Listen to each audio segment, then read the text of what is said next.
Welcome, folks, to Education Matters this week. Today we have two guests. I have Doris Hohensee from New Hampshire Families for Education, and we have Karen Testerman, and who's running for U.S. Senate and to try to unseat Jean Shaheen. And so, Karen, welcome to the show, and we hope you have a lot of information for us on education and pertaining to what's going on in Washington. Oh, absolutely, Deb. Thank you very much for having me. Nice to see you again, Doris. I noticed that Deb knows how to put your title there. Every time I have Doris on my radio show, I manage to trip it up a little bit. It should come labeled. Right. And somehow I get one where some part of her title, the cart before the horse or the horse after the cart or something like that. At any rate, so it's nice to see you again, Doris. Thank you for this opportunity to introduce your viewership. I started to say listenership, your viewership to my candidacy for the United States Senate. I am running because I look down at Washington, D.C., and I see that there's so many things that are going on that we just need a strong voice with some political will to do what is right and not just go with the flow and do the same old type thing, and especially where it comes to education. You know, in 1979, education was broken away as its own separate department from health, education, and welfare. And at that time, it was supposed to make us competitive internationally in math and science.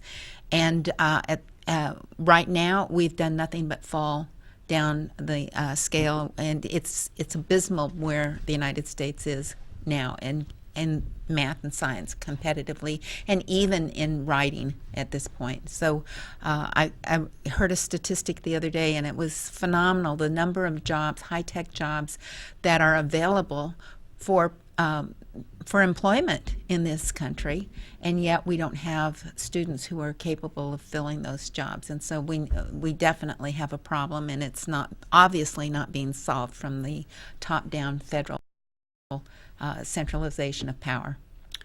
It's particularly bad for women. Women in STEM careers, they're on the bottom. I've got sons that are in graduate schools, and there are no women, American women. They're all foreign. Now, it's nice that we're giving them an opportunity, but where are our American women in these graduate school classes and getting the top jobs? Exactly. So there's got to be a solution to it, but it obviously having a federal Department of Education is not necessarily producing the kinds of results that we need. And so maybe it's time that we really stepped up to the plate and said, this experiment didn't work, and we need to roll it back and put it back in the hands of the states where it really belongs. Well, now they have those standards called Common Core standards that the federal government just invested billions of dollars into. I mean, what do we do about that kind of interference with education? Well, when you as a business realize that you've put money into something that's a failed product line, that it's not bringing you any money, then you turn around and you say, okay, well, I'm going to cut my losses. Even though you have a lot of inventory in it, you'll say, I need to have a fire sale, whatever it is, to get rid of whatever I have, these widgets, and then I'm going to rethink this process and go back to a different way of doing things. Seems like they just don't want to lose control, this federal government. They just keep throwing money at it. Some people call it common control, not common core. Right. Because that is the whole effect of the change. They have taken control to the national level. Even though they say that this is state-led, it's nationally controlled, nationally funded, nationally adjusted. And nationally standardized tested. Right. Well, exactly. And if you go back in the history, back to when the Department of Education was really created, that's when a lot of this centralized control started, and it's done nothing but grow. It doesn't matter what party it is or who the president is.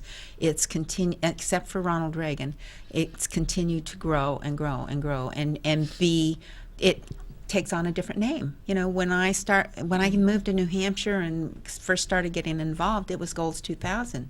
We were talking about outcome-based education. And the more you investigated it, the more you found out that this lines up side by side with the Communist Manifesto. Oh. It's socialism, and it's indoctrinating our children. It's not educating them, and now we're rewriting history standards. We're rewriting everything we can, whether it's math or science. I mean, science is no longer science anymore. We don't talk about theories. We talk about the fact that this is now fact because this particular ideology thinks it's fact. It goes all the way, not only from our young people, all the way up through college. It is. There's no dissection. It's all environmental studies. So in the Senate, if you hopefully get there, what can you do as a freshman? How can you help influence the stopping of the spending of this money and the funding of the U.S. Department of Education or anything? And do you think on those lines? Oh, absolutely, I do. And one of the things that I look at is we have an opportunity this time round in 2014 to make a difference in our U.S. Senate, the makeup of the Senate. We have the opportunity to maybe put 6 or 10 different senators from around the United States who could be very strong constitutional-based senators who think that it's the states that give the federal government what they're supposed to do, their governing power, not the governing power coming from the states, from the U.S. Federal, from Washington, D.C., down to the states and telling the states what to do. It actually is supposed to be the other way around. And that's what the 10th Amendment is all about, really. And so the power that the states give to the federal government is the way it should be. So if we can find 6 to 8 more senators to join forces with those 3 or 4 senators right now, actually it's 4 or 5, who feel strongly and are constantly being vilified for taking their strong stand and saying this is not constitutional and we won't go along with it. If we could find 6 to 10 more senators that have that same sort of ideology, do you think it'd make a change? I think that they could make a change, because not only 2 things would happen. We would take over control of the Senate, and so King Harry would no longer be able to just off the cuff say, we're not going to talk about this. Oh, by the way, all your stories are lies, or everything's fabricated, or I just am not going to tolerate this kind of behavior from you. He's the one that's wielding this scepter of control over this over Congress, and is so frustrating to the people out here that I talk to about the fact that everything is in gridlock. Well, it's in gridlock because a lot of times because King Harry simply will not work with the House. So if we could take over control of the House again, and have a new election and put someone in there who is maybe a constitutionalist or who has some seniority, I think we have a good, strong opportunity to make some changes that go in the right direction. And also a president who will also not veto legislation. But data mining, that's a very big concern that's come in with this Common Core reform. And I think that's a bipartisan concern, because no one wants the private information being taken. I mean, 400 data points per student. I mean, this is crazy. To the federal government. To the federal government. And actually, it's not defined who in the world we're talking about, when who can collect that information. It's just taken it completely out of the hands of the parents under the FERPA law that used to say that if you wanted your information to go somewhere, you as the parent had to sign the off. Responsibility to sign off on it. Now it's completely out of our hands, and we have no say in it. And who knows? I mean, there's that big facility they're building in Utah that's supposed to collect data. It's time to get government out of our out of our children's lives, and quite honestly, and they should not be able to collect everything. The thing that scares me the most is that we're going to all of this online everything. Every child has a computer. Right. Well, that means that if Johnny is sitting here trying to figure out this math problem, forget the fact that it's what kind of a math problem it is. That's another discussion.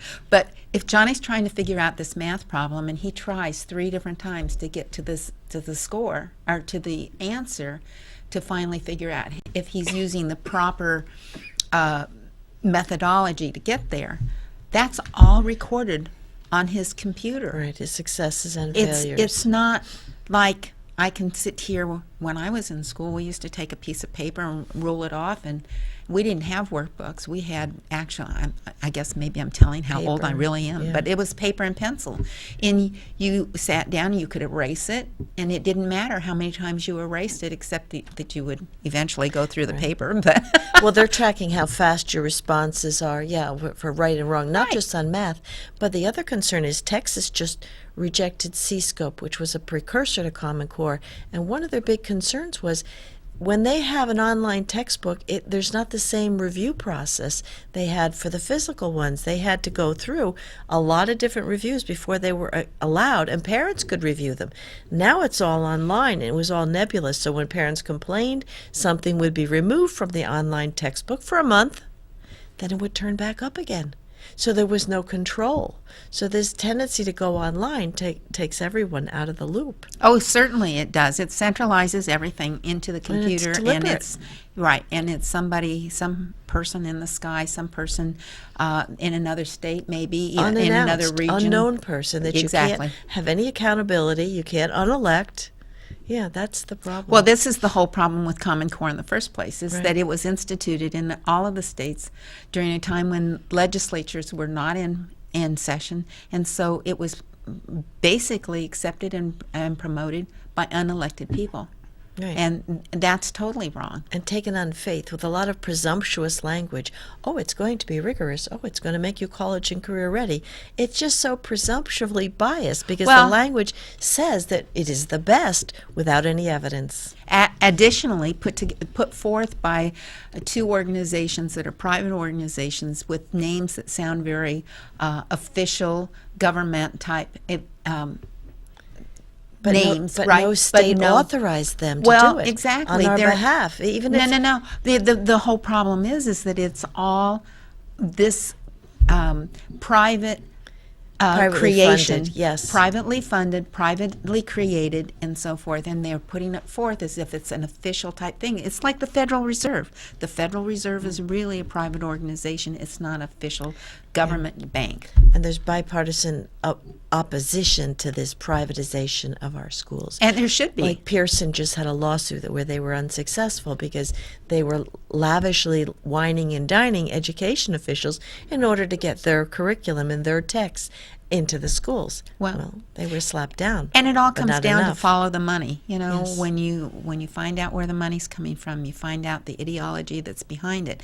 When the where it really belongs is with the parents and the teachers who are teaching those children, because there are wonderful teachers out here who really do want to do the right thing, but their hands are tied They're totally. in straitjackets with this core. Well, it's not just Common Core. This has been going on since back when outcome-based education was coming in. It was telling teachers how much time you can spend on this part of the curriculum, how much time you can devote to this, how many students you can have in that under your control. I mean, for example, when I was at Mount Vernon, the special education administrator had more control than the local principal. And when it used to be that you had 3 or 4 children who needed special time with the special education teacher, so she would go down, or he, and pick those children up out of the classroom and bring the group of them back to their classroom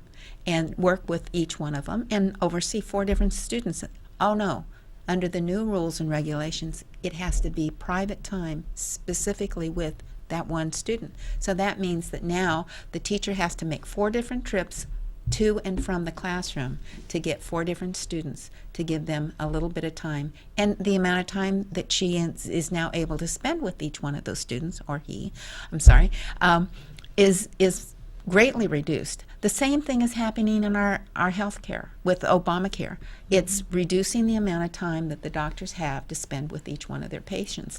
And so, this control, this centralized control from top down is not where it belongs. Teachers are complaining about the paperwork and the reports that they have to make on the class towards the end of the day, and they just don't have the time to spend with the children. Yeah. What happened to the conservationists or the environmentalists that wanted to save the trees? It seems to me we spend a whole lot of time filling out paperwork, and people are having to hire extra people so they can be in compliance. You know, you have one extra employee for compliance in many A lot of businesses it's anymore. online, and a lot of teacher information is going online. So we've put in bills this year to protect not only student privacy, but teacher privacy, because it's all up there in a cloud somewhere. Yeah. And when we take the Smarter Balance test, all of the information goes straight to the consortia and straight to the U.S. Department of Ed. And they say that it's protected with these unique identifiers, but those have been busted. Those have been shown to be not sufficiently protecting our information. And what happened to the study that showed that teacher bias can influence how a child is treated from, later on down the road?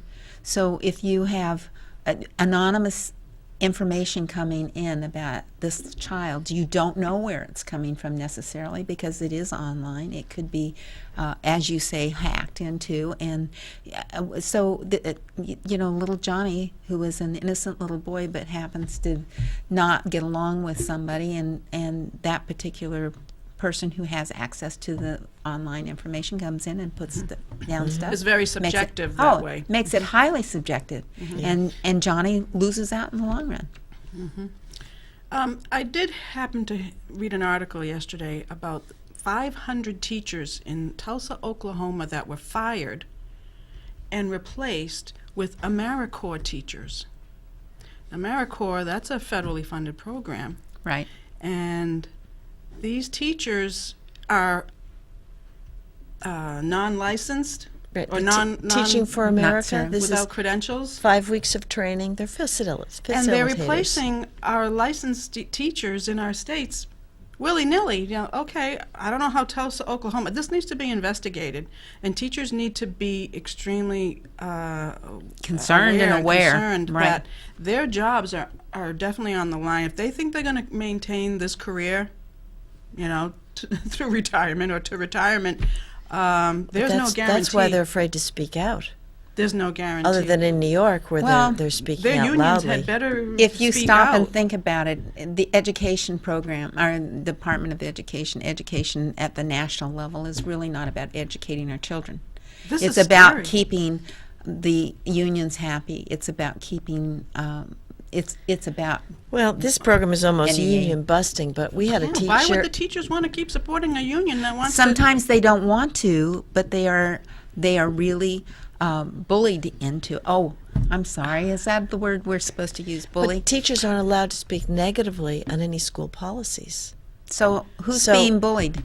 It's hard to say. I mean, yeah, the teachers are getting it every which way. I was shocked, that the teachers were just dismissed, and 500 AmeriCorps teachers brought in who have no credentials. Well, not- and standard practice is you can have the best teacher in the world come into your local school system. And say this gentleman really connects with the students, connects with the families, connects well with his peers, as well as being very effective in the classroom. But that's a baseline entry-level teacher. Hasn't achieved tenure, so guess what? When we want to cut back, who goes? right. Yeah, last in, It's not first to go. quality. It's Right. length of service. Also, there's some efforts to opt out of these tests to protect your teachers. Not only does it measure the students and the schools for remediation, but it threatens the teacher's job. So if you want to save a teacher, opt out of the tests, out of these Smarter Balance tests. 20% of the students' achievement, or not achievements, it's a value assessment. 20% of their assessment is going to be Based used for on- the teacher's evaluation. Yeah.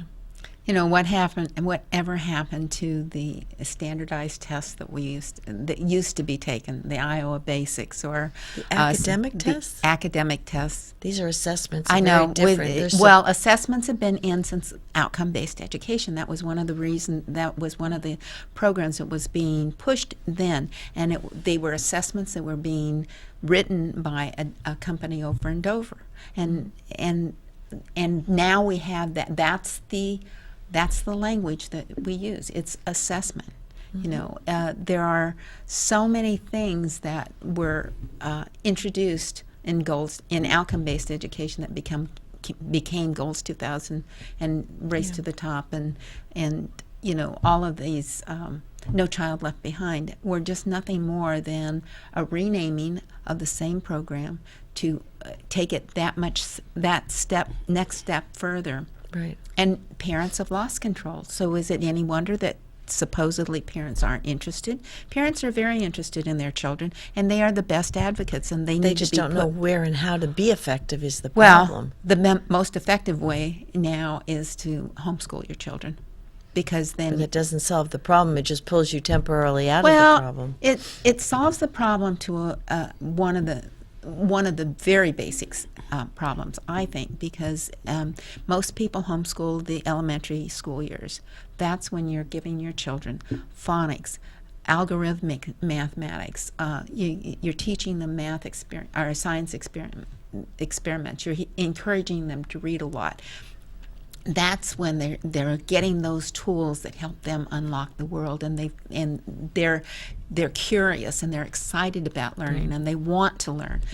There's nothing wrong with that, and no, it's it's very great. very healthy. And most of those children, you know, one of the big boo-boos was supposed to be that you weren't going to be socially adjusted. And yet, when you stop and think about it, socially adjusted, those children could not only get along with their peers, they could get along with people of all different ages because they've been exposed to children and adults of all different ages. They are not afraid to carry on a conversation with another adult. They're perfectly capable of carrying on those conversations and solving problems, and so their conduct is much better. And most of those students are very well behaved. They're not out there. They're polite. They know how to ask a question. They know how to think something through. It's amazing what homeschooling does. But that's because the parents are in charge. They're involved because they are in charge. Right. Without credentials, without experts helping them, they succeed. Well, and that's the other thing I always think it's funny is that we have to be credentialed. Well, if you ever stopped and thought about it, for many, many years, the first responsibility of a parent was to teach those children. And when are children absorbing the most and when do they learn the most? The first 60 years of their life, which is why we have from those people who think government is the answer for everything.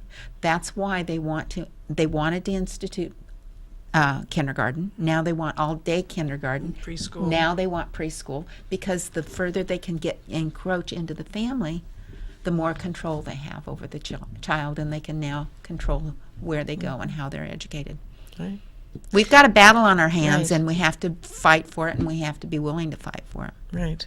But that's why you see a lot of mothers, like I homeschooled my children, Deb homeschooled hers, but we're done. So now we're back and trying to fix the public schools for those people who can't get their children out and they can't afford to homeschool. Right. Then we Right. need solutions.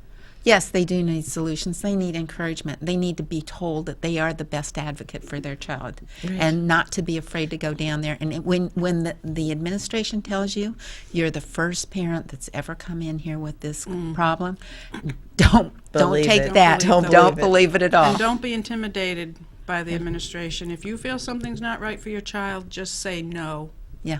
and stand for it. There's a waiver for everything. Just say no. Exactly. Yeah.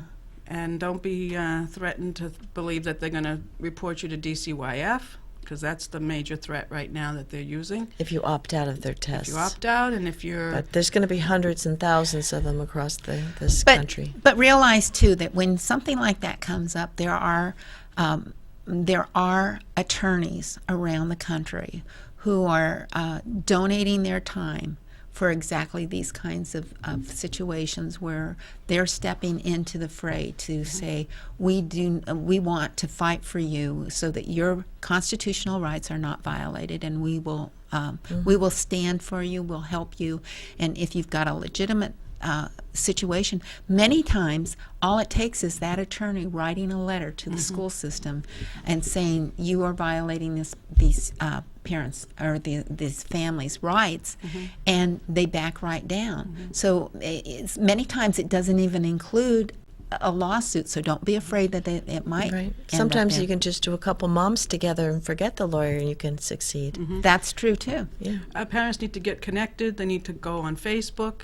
We have Karen Testerman for U.S. Senate. Yes. Facebook. We have New Hampshire Hampshire Families Families. for Education. We have Education Matters. Matters. We have Stop Common Core in NH, and there's Stop Common Core for Every state, everything. just about. Every state. That's Grandparents Against Common Core. It's just There's phenomenal networks out what's there. happening. that There they'll are work with you. networks, Yes. and don't be afraid, because it's I'm amazed when I talk to a school board member and they say, well, we don't have it here, and I think you need to look very, very carefully. So talk to your school board members, because a lot of them really want to do what's right. They just are misinformed many times. Yes, and another thing is you can bring your child's homework, this Common Core homework, bring it to your school board meetings and pass it, bring 12 copies or however many members you have, and let them see the nonsense that you're having to deal with at your kitchen table, and your child is just distraught and distressed.